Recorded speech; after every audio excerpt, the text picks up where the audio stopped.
If you look at the way we celebrate Easter, it's a little bit bizarre.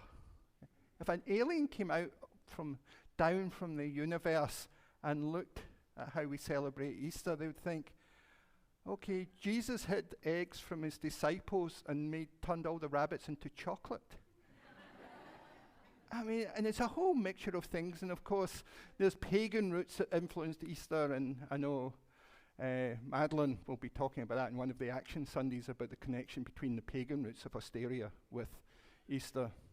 And I'll be doing a session about the Christian aspects of it. So you've got a wide variety to learn more about this bizarre holiday. But one of the things that probably Easter, in a very simplified way, people think of Easter is the idea of resurrection as this idea of eternal life. And it's been a powerful message that, like, what happens beyond death. But as Unitarian Universalists, we don't know what happens once we die, so we take no stand on it. Some people say, we don't believe in the afterlife. That's not true. We don't take a stand on it because we don't know. So it's really up to us to explore that.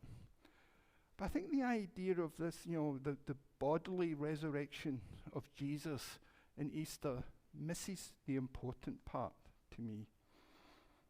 And I always think of the word of the great Catholic thinker, Dominic Crossan. He said, the mistakes we make is that we think the ancient people took things literally, and we're smart enough to take them metaphorically.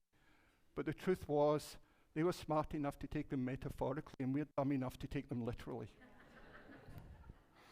The words of Dominic Crossan, brilliant. So I really want to explore that metaphorical aspect of Christmas, because I think this idea of the bodily resurrection, that troubles me. It defies science in many ways. And I don't really kind of subscribe to kind of that supernatural aspect. But I think the metaphorical idea of resurrection is really quite powerful. And I want to explore that with you. And I think that I always think of the story of the finger pointing to the moon, that sometimes we worship the finger and not the moon. And I think the finger being the bodily resurrection, whereas the moon, the real religious message of Easter, is that idea of a spiritual resurrection within us. What do we mean by a spiritual resurrection?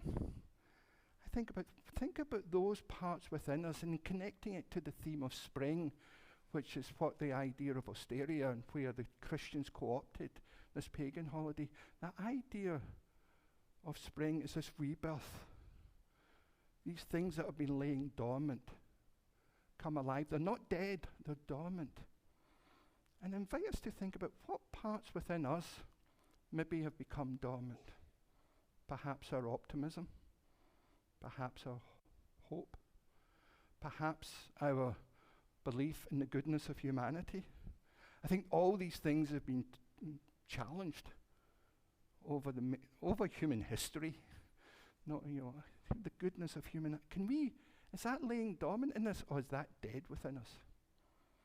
And invite us to really reflect on that spiritual resurrection. What is meaningful to you?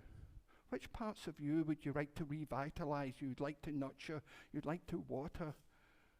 Those ideals, those great ideals you have about kindness, compassion, and hope, and the goodness of humanity, can you resurrect that that's dormant within your soul, within your spirit? I think that's the more important message of Easter, rather than this idea of a bodily resurrection. What does it mean in our life now, today? Because we don't know what happens when we die. And we can all have different opinions. But right now, I think our soul dies when we stop caring about one another, when we stop caring about the planet, when we stop caring about the state of our country. So I invite us to that. Think of resurrection in those terms, of which parts you want in yourself that you feel are dormant and you'd like to bring alive. Because to me, that's the real message of Easter, beyond any idea of a bodily resurrection. I'd like to finish just with a short poem by Dick Gilbert. It's called "A Tomb Is No Place to Stay." And it's reference to the oldest gospel in Christianity. What the woman found was an empty tomb, not the resurrected body of Jesus. A tomb is no place to stay. be it a cave in the Judean hills or the dark cavern of the spirit, a tomb is no place to stay. When fresh grass rolls away the stone of winter cold, and valiant flowers burst their way to warmth and light, a tomb is no place to stay.